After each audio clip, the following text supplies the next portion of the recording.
Hello and welcome to Liberty Evolution Radio. This is the third broadcast in August 2011. My name is Gabe Holmes and this is Adam Keller.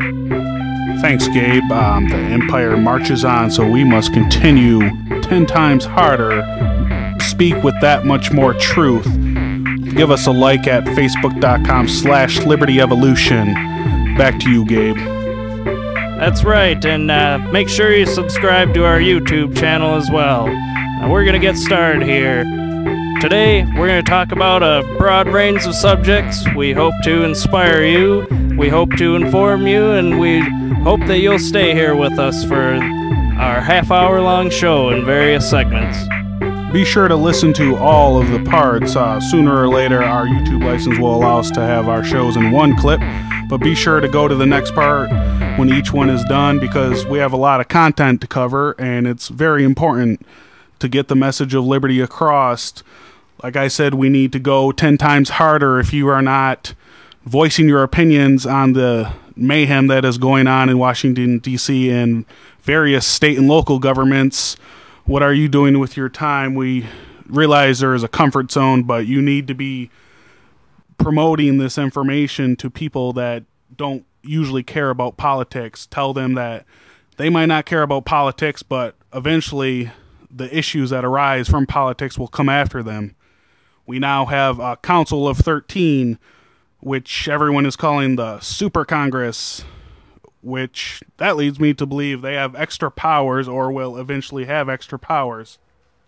We are just one step closer to the elitist UN goals.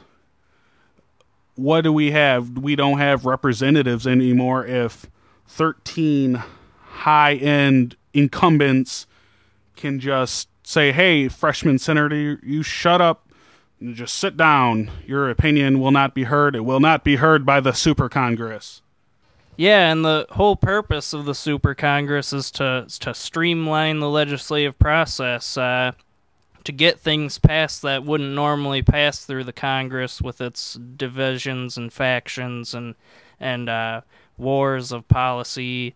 And frankly, our government was set up to be complicated for a reason. It was supposed to be hard for government to do things quickly. And the kind of things which will arise from this Council of 13, the Super Congress, which is headed by the president, you know, we can't even conceive of the things which they will do in the future. They have the power to raise and lower taxes without consent of the Congress. They will have the ability to strike down legislation or pass legislation. And can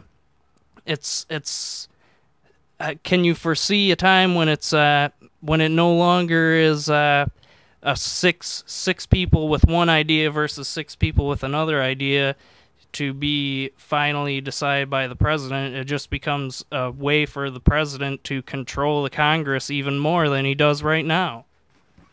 And really, that's all he wants. I mean, why isn't he speaking out against it? It seems like everyone else is calling it unconstitutional, or even if they're talking positively about it, why isn't the president talking about it?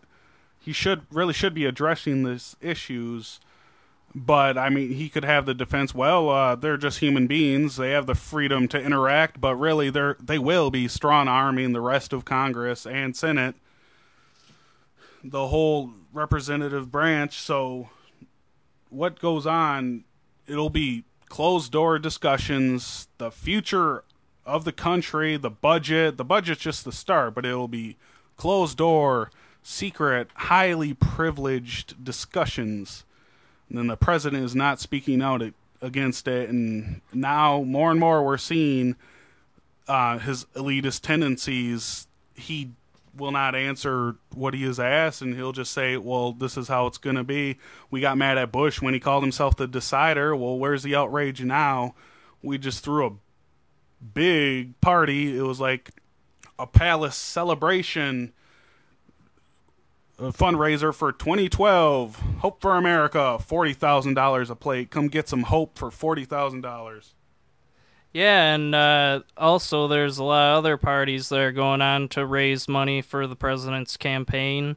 And if you want to know the facts, at this point during Bush's presidency, he had 7 campaign fundraisers, and Barack Obama is approaching 30 at this point in his campaign. It goes on both sides, folks. There's probably a lot of you in the liberty movement that might vote for a Republican that doesn't stand for liberty, because I do understand that Barack Obama is the biggest government make that president we've had in many, many, many years, if not ever. But this isn't a partisan issue. I just read a report today. Mitt Romney's PAC, I forget the name now, but received corporate donations from mystery corporations. They received $1 million. Then 2 weeks after, all of a sudden that corporation is gone right before they report it to the election committee, their reporting requirements. This is allowed. Are you going to vote for this? Is it really small government when we have secret companies? Here's $1 million. Oh, we're out of business. Right. That company I guess it was a law firm. Started up for about 4 months, passed this $1 million donation onto Romney's super PAC, and then disappeared, dissolved themselves. It's very fishy to me when that's how you're getting campaign contributions, not following the law, essentially. And many of you in the liberty movement know this, but I don't think a lot of voters do know that the partisan issue is irrelevant. This whole elitist, the parties and secretive actions such as donations and behind closed door meetings, this is a big old party you're not invited to. You're not part of the elite gang that runs Washington Insiders. You need to promote this. You need to tell everyone, oh, really? You think you're making a difference by voting for Obama or Romney? Well, they both received campaign contributions from Goldman Sachs. I mean, what does that tell you? Obama received a lot more because of, his friendship with them is already in place power, but if the same companies, the employees of the companies are donating to these sides that are supposed to be completely different, how much different can they be? Yeah, and of course, you know how this works. GE donates tons of money to Obama's campaign. He gets elected, and who does he bail out? GE. They give special.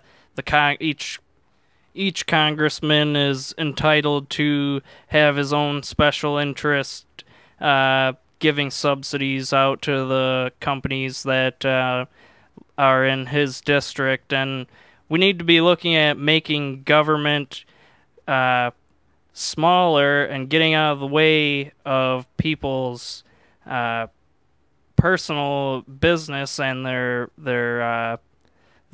jobs, their lives. If we can accomplish that, then we aren't going to need to have special subsidies and tax deals for huge companies, because small businesses will thrive.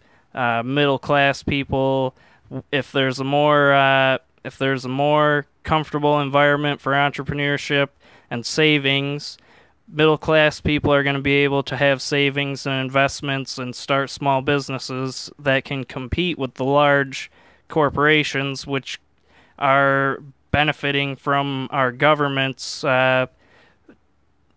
actions in making a toxic economy. They get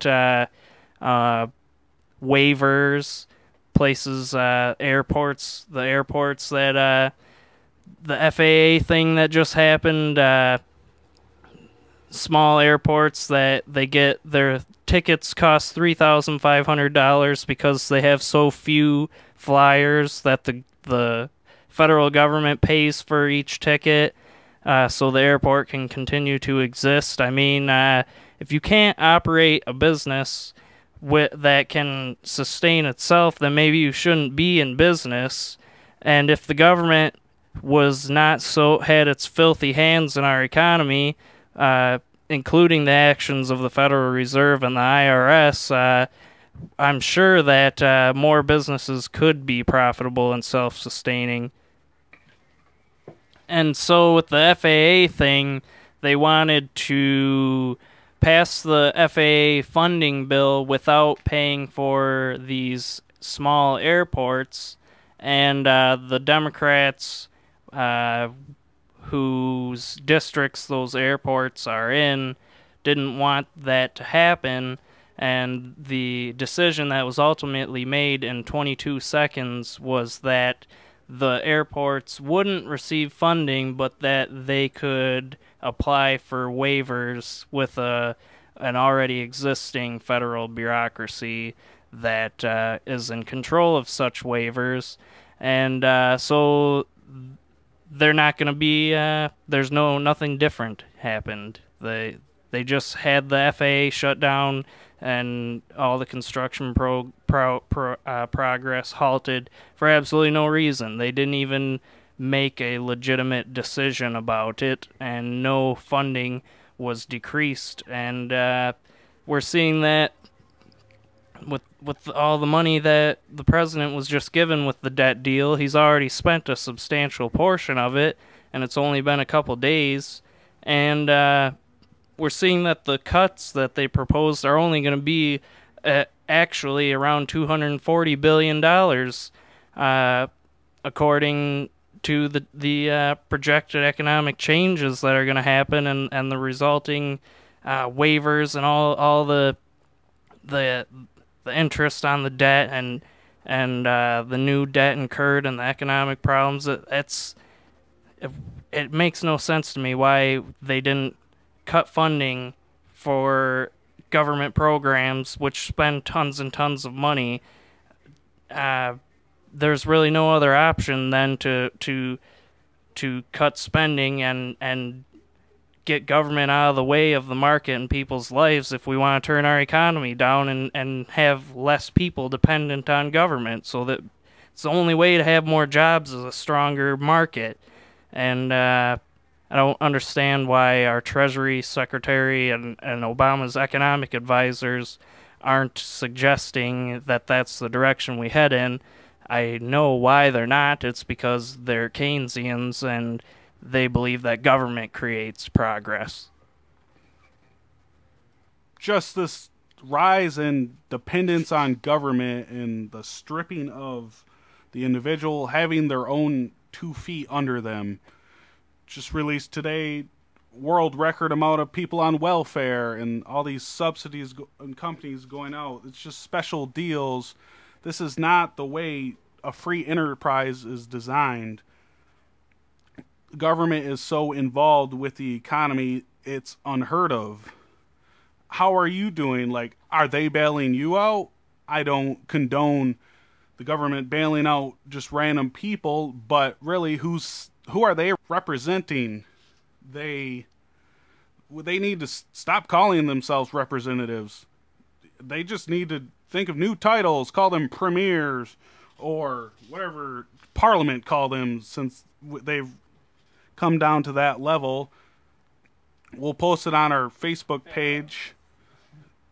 Something like 375 members of the federal government, those are elected officials of the 3 branches of the federal government, that are millionaires. Are they representing your interests? How are they millionaires? Do they represent the common man? Do you have $1 million? Alright, and that's the end of the first segment.